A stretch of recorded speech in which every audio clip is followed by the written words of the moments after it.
Hey guys, what's going on? It's your boy, the Mad Kiger. And excuse me if I'm a little bit out of it. I've been up since like 6 o'clock. I've been non-stop all day. And I've still got to go out again soon to pick my son up from school. But I'm going to chill till tomorrow and Wednesday. Thursday I'm going out again. We've got some more stuff to do. But I thought I'd just do another updated what I've been recently playing and what I've been watching. So I played a few different things and I've watched a few different bits these last few days, within the past, 2 weeks or so. So we start with the games, what I've tried out. Like I said, I did finish Dragon Ball Z Kakarot, and I still stuff that I need to do in that game. I do need to do the Golden Frieza and I need to get Vegeta God level. But I think I'm just going to leave that now. I'm going to come back to it when the next gen update comes out in January, with the next season pass, and go from there. I enjoyed it. I really did enjoy Kakarot. But I've also been playing a couple of other Dragon Ball games. I thought try and knock off some Dragon Ball games off the list. I tried out Xenoverse 2 the other day, and I'm going to be honest with you, I'm in two minds whether I like it or I don't like it. I remember I played it once or twice on my brother's Switch. He just said, here, I have a couple of matches. Xenoverse, to me, I don't know, maybe the controls were a little bit weirder compared to Kakarot, which I felt was really sort of, fluent in its control. I really like Kakarot's control. Some people said it was a bit on the easier side, but I actually don't have a problem with that. If a game's simplified controls, I don't have a problem with that. If the game's fun, that's good enough for me. Xenoverse seems a little bit different. I was the same with Kakarot at first. I had to get used to it. As is the case with many fighting games.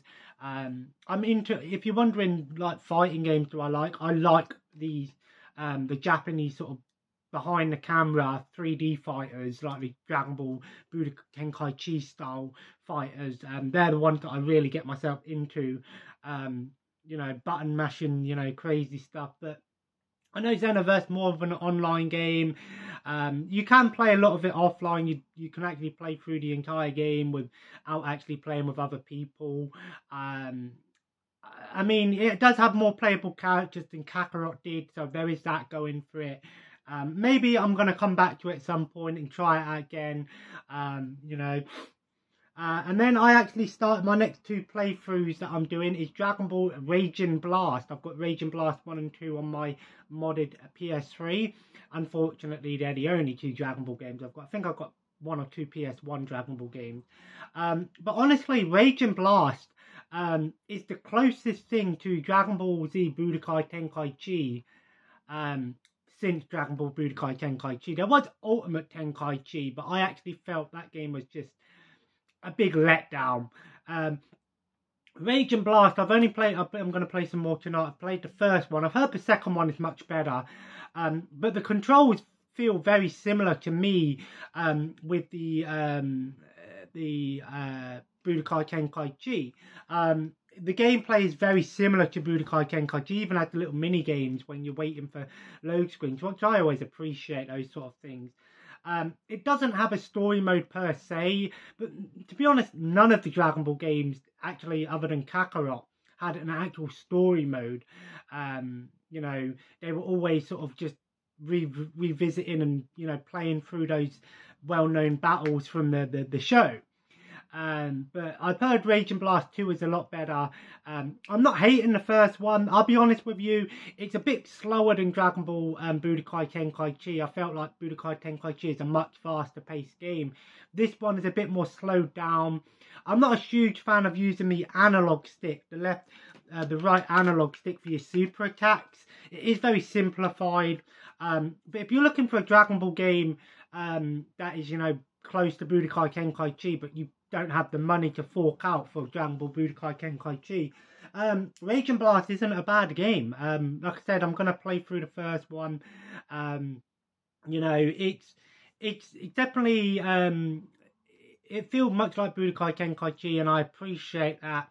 But when I'm playing it, I'm like, I wish I was playing Budokai Tenkaichi 3. But I digress, that's the Dragon Ball thing. I also tried out the Disney Dreamlight Valley game on the Game Pass. I believe it's also on Switch and PS4. And that game is essentially Animal Crossing, but with Disney characters. I'm going to be honest with you, I actually think it has more to it than Animal Crossing. I know I might get a lot of hate for that. But Animal Crossing, I've played Animal Crossing games in the past, the DS ones and stuff. But the only issues with the games that use real time, they're sort of, they're essentially like mobile games, essentially. The whole point is to come in, do your daily tasks and, you know, get your stuff and that, and then come back later on. And I don't have a problem with those sort of games, but for me personally, Animal Crossing, you know, I play it for like, you know, like a couple of weeks and then I just never go back to it. Disney Dreamlight Valley, it's not as polished as Animal Crossing, of course, but I feel like it actually has an actual goal in that game. You know, the whole point is to rebuild the valley, and I believe there actually is an end game to it, I believe. Animal Crossing, I don't think, has an end game. I know there's obviously objectives, but yeah, I'll be honest with you, I don't hate it. I actually enjoy it, but like I said, the problem is it's not a game you can sit there and play for hours and hours, unfortunately, because it's all real time. You know, if you're waiting for things to grow and stuff to come back, you're gonna, you know, if you've got a mission where you have to like mine a certain item, for example, it took me like 40 minutes just for that item to come back, and I got lucky that I actually found it. So I'm not a huge fan of these games, especially on console, the whole real-time, you know, come back, go to, come back, go to. But it is a free game, so it's on Game Pass. I believe it is single, I believe it's also cloud and stuff, so you can change and stuff like that. So if you're into Animal Crossing, but you want to play something a bit different, then check out Disney Dreamlight Valley. And I believe that game's only going to, I believe it's still in early access at the moment. I think the full game comes out in next year, so I can imagine we'll get more characters and Disney characters and stuff like that, and see what comes with it. Perhaps we might see some Marvel and Star Wars be implemented into it. If that is the case, maybe I'll come back to it, but it is what it is. And then I tried out a couple of PS1 games, yes. Like I said, with PS1, it's hard for an old game to keep my attention, unfortunately, and I very rarely do a full playthrough of old games, unfortunately. It's normally try it out, see if I like it, and then, you know, I can say I've played it. I played the two Army Men Sarge's War Games 1 and 2, and I had the same experience with both of them. I got to a certain point in the game and then some bullshit killed me and I went, nah, fuck that. I always remember loving them as a kid because two of my favourite things were video games and toy, you know, little green soldiers. I loved playing with them as a kid. They were like my favourite toy. I used to love playing with them, and, you know, very creative mind, of course, and you know, I loved the fact that they did games for it, you know, and they did a bunch of games. Ironically, I was watching an old WWE pay-per-view last night. I think it was Judgment Day from 2000, and it was actually sponsored by one of the Army Men games. I thought that was quite funny. But I mean, those games, they hold up all right. I was surprised, actually. The controls hold up pretty well. It's not, I've played a lot worse 3D games on PS1. I say this and I'll say it again. PS1 3D games were, unfortunately, very hard to go back to. It's very hard to go back and enjoy a 3D game as much as you can a 2D game, unfortunately, mainly because of the camera and the controls. But luckily, it was a game that did support analog, even if it was only one analog stick. But still, like I said, the first one I got further than I ever did as a kid. And I got to the mission with where you have to infiltrate the base and get to the guy before the bomb goes, and then I just died. I was like, fuck it. And it put me back to the beginning of the mission. I was like, fuck that, I ain't doing it again. Same with Army Men 2. I'll be honest with you, I'm surprised actually the controls in that one were, the graphics were pretty good. But I got to the mission where you play as the female character. I think her name is Vicky. I always thought it was weird that she actually has human skin in that game with green hair. but everyone else is green and tan and blue. I don't know, maybe there's a reason for that. If you guys know the reason for that, let me know. And I got to the mission with her with the haunted house one with the zombie things, and then I get to this minefield. At first I didn't realise it was a minefield. I was like, oh, you got to find the guy and he lets you go through. Got halfway through the minefield and then I somehow got blown up, even though the guy swept all the mines. I was like, what? And I just gave up. I thought, fuck that, moving on. Another one I tried out was Bust-a-Move 4. I don't know if I mentioned this one, but I always enjoy those sort of... I'm not a huge fan of puzzle games, I'll be honest with you, but I always enjoy like the Bubble Bust-a-Move games, you know, the one, you know, where you got the little dragon at the bottom and you're shooting the coloured gems or bubbles up the top. I always enjoy those ones. They're fun little monotonous games, but they can get quite challenging and stressful. Better played with friends, of course. And then I tried out Centipede, which the PlayStation 1 had a bunch of these 3D remasters, remakes of these arcade games. They did it for Space Invaders, which was awesome. If you guys want to check it out, Space Invaders on PS1. I think it came out on Dreamcast and possibly N64 as well. Great game. It had boss fights and upgradable weapons. Really fun. Centipede, on the other hand, sort of a top-down game, 3D, you can move in all different directions, you sort of have to fight different bosses and enemy types. I enjoyed it. I thought I played it much longer than I thought I would, but I always remember playing it as a kid and going, I never had it myself, my friend had it and I always used to play it when I was with him. But I always, that one was a fun little game, monotonous, but you know, although the arcade one can't be replaced. I think they also did an Asteroid one, Galaxian and Galaga. They did a bunch of these remastered, rebooted, Frogger as well, style games. So, and then the other PS1 game was called RC to Go. I remember when I was a kid, I actually got it from Asda in the bargain bin for like £6, and I loved it. I fell in love with that game. It was, if you played games like RC Pro-Am or Rock and Roll Racing, those sort of isometric games, very similar style of game to that, but obviously you upgrade, you win races, you get credits, you upgrade your car. I'll be honest with you, it actually held up pretty well. I thought it was a lot of fun. Unfortunately, like I said, it's hard for an older game to keep my attention these days. Racing games especially so. I'm not a huge fan of racing games anymore. When I was a kid, I loved racing games, but now it takes a lot for a racing game to keep my attention. I prefer like off-road racing games, like, you know, MotorStorm or those sort of MX versus ATV games, Dakar Rally style ones, and also like I like sort of arcadey racers, you know, with power-ups, Mario Kart style games as well. But I always remember RC to Go, like you could get some weird like bodies for your car. You could get like a giant sumo wrestler, and you could get like an egg with ducks following you. I always thought it was weird, very Japanese game. But yeah, so that's pretty much what I've played. I'm going to play some more Rage and Blast tonight. And what have I watched recently? So I've actually changed how I'm watching my shows as well now. So basically for me, how I do things with my TV and my movies, I put all my subscriptions and my DVD, you know, DVD, movie, Blu-ray, etc. Into a random spinner, and then I just spin it each day and go, there's my activity for today. So I do one for like when I put my son to bed, before I watch my show before I go to bed.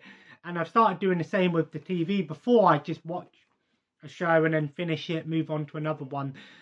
So I've been doing a bit of randomizing with my TV. Like last night I watched rewatching the AVGN season 1.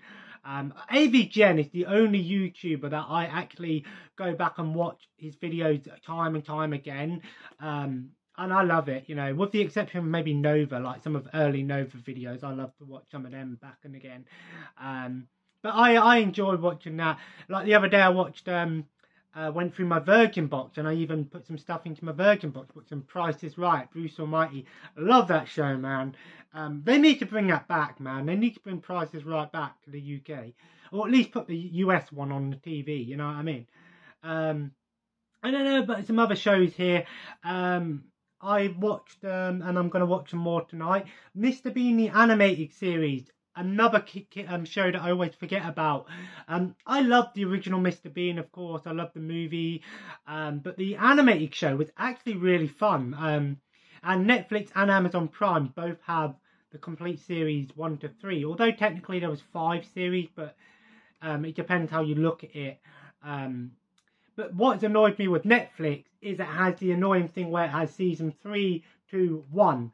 So it's kind of annoying. So if I want to go to season 1, I have to go down. And then if I was to finish season 1, I'd have to go back and go season 2. You know, it's annoying, but it's a problem that Netflix has done for a while. Just fix those things.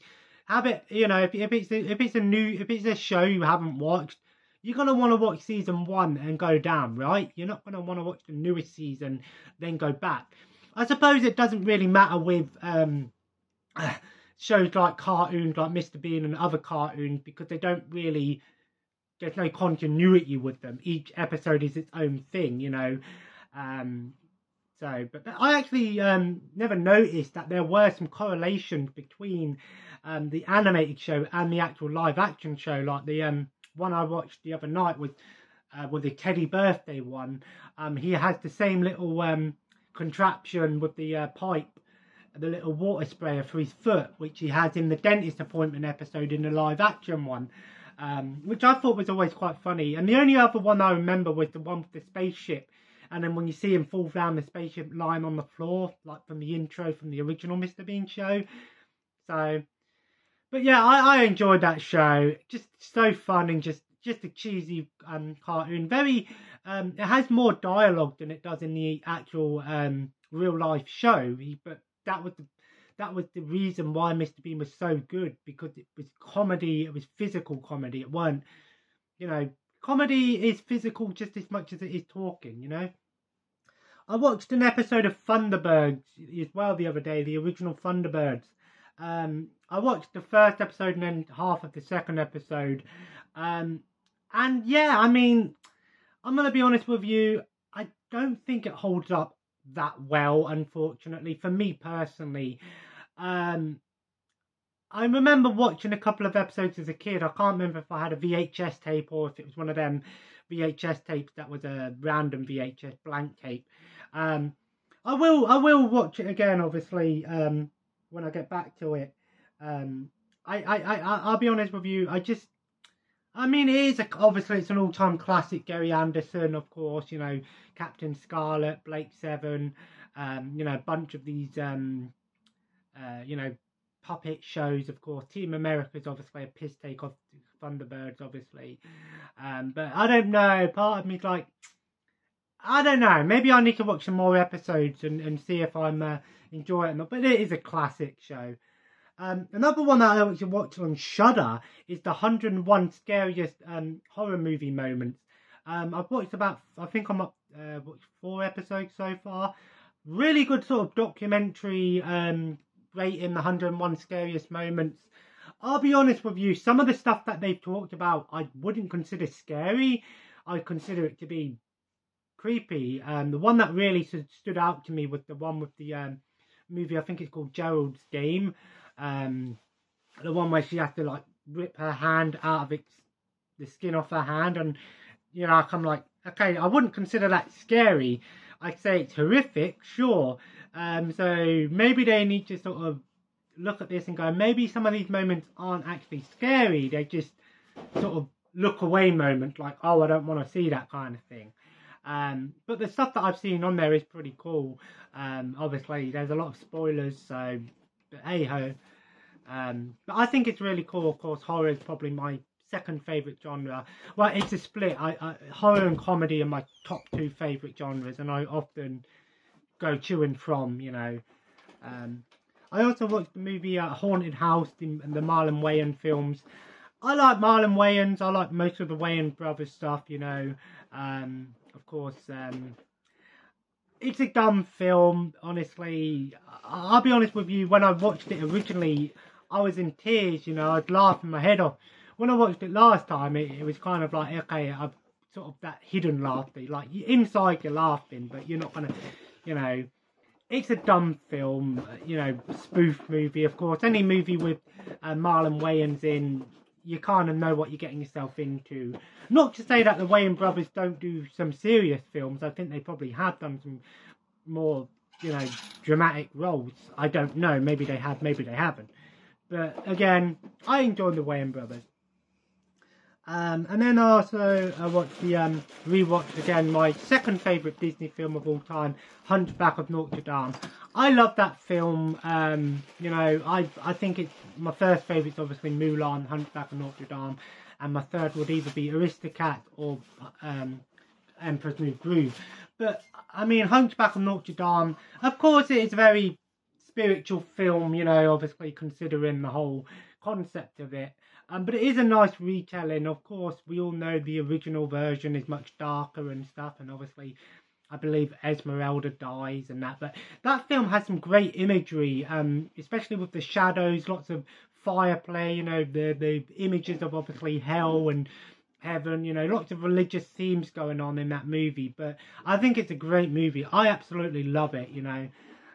Maybe it's because of those aspects, especially with the shadows and the fire and all of that, and the ghost concept, that I actually enjoy it. And then I watched a movie on Arrow TV called Her Private Hell, which was a black and white. I'd say it was more of like an art house film. I thought it was, when I read the description going in, I thought it was going to be like a crime thriller noir film, but it weren't. It was basically about this model that comes in, and then they're basically, she doesn't want to be, you know, go down that path of doing risque nude photos. And then obviously there's sort of like a love triangle going on. And, you know, it was, I would say it's more of a drama, you know, lots of art house, some good cinematography. I will say the cinematography was pretty good. But it was a late black and white film, come out in '68, but it was in black and white. I think that helped set the tone of the movie, but honestly, I was a little bored by it. I was expecting it to be more of a, you know, crime thriller movie, but nah, it weren't the case. I didn't hate it, you know, but it's not my type of movie. And then yesterday I watched a movie called Galaxy Destroyer on Full Moon. I think it also goes by the name of Battle for the Lost Planet or the Fallen Planet, something like that. Very cheesy, low budget sci-fi movie. This guy ends up in space for 5 years. The human race gets basically killed by these aliens and taken over, and then he goes back to Earth and sort of trying to figure out how to stop the aliens. Very low budget. I actually thought it was a pretty fun ride, but it was also quite stupid and that, you know. The dialogue was terrible, low budget, but I like those sort of cheesy, fun movies. And then tonight I'm going to, like I said, watch some more Dragon Ball, but tonight I'm going to finally check out Saw on Blu-ray. It's Halloween, by the way, guys, so happy Halloween. Hi, Halloween, or I've had this for a while now, the Saw Blu-ray. This is the Region 3 release from, I can't remember when this release come out. I think it was 2017 release. This is the Region 3 release.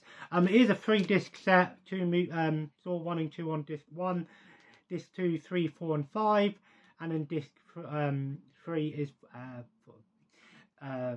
6 and 7. These are, I believe these are all the unrated versions. I don't know if there's any special features on here. It doesn't say that there is, but it don't say that there isn't. I couldn't imagine there would be. Let me know your favourite Saw movie. I think the first one, of course, is an all-time classic, modern horror classic, of course, set the tone for the gore porn movies. But yeah, I'm looking forward to checking it out in Blu-ray. It's been a long time since I've checked it out, so let me know what you're looking forward to. Saw 10, Corbin Bell's coming back, of course, as Jigsaw. I'm guessing it'll be more like flashback sequences. Like I said, Spiral I hated. I thought it was terrible. Jigsaw, I actually enjoyed Jigsaw up until the last like 5 minutes of the movie. I saw the twist ending coming a mile away, but the way they handled it was just terrible. So cheesy and stupid. It was like Terminator-esque. But yeah, I enjoy the Saw movies, gore porn at its finest, and these are all the unrated versions. Which I had all of these movies on DVD, so I'd be happy to check out what the Blu-ray transfer looks out. I believe Saw 1 has a 4K release. I'm not sure about the other one, so I can imagine they'll probably do a 4K box set at some point. If there is a 4K box set, maybe I'll pick it up in the future. But this is one of the few horror movie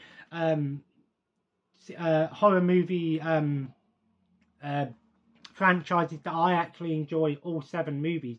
Like I said, Jigsaw, didn't hate it, but I enjoyed it, but I didn't wasn't the best. And Spiral, I would never watch Spiral again. I fucking hated it. Chris Rock, for me, ruined that movie. I don't hate Chris Rock, but it was so out of place in that movie. That's my opinion. You know, if you enjoyed it, then, you know, all the more power to you, I guess. But anyway, so that's what my plans are. So hope you enjoyed this video. If you did, feel free to leave a like. Like I said, I'm going to be busy on Thursday. I might do a video tomorrow. I'm probably going to do a video talking about I'm going to talk about YouTube tomorrow. I'm thinking about doing a video talking about my YouTube experience over the past, because I don't know how many years I've been doing it, 8, 9, 10 years possibly. It's been a while for sure.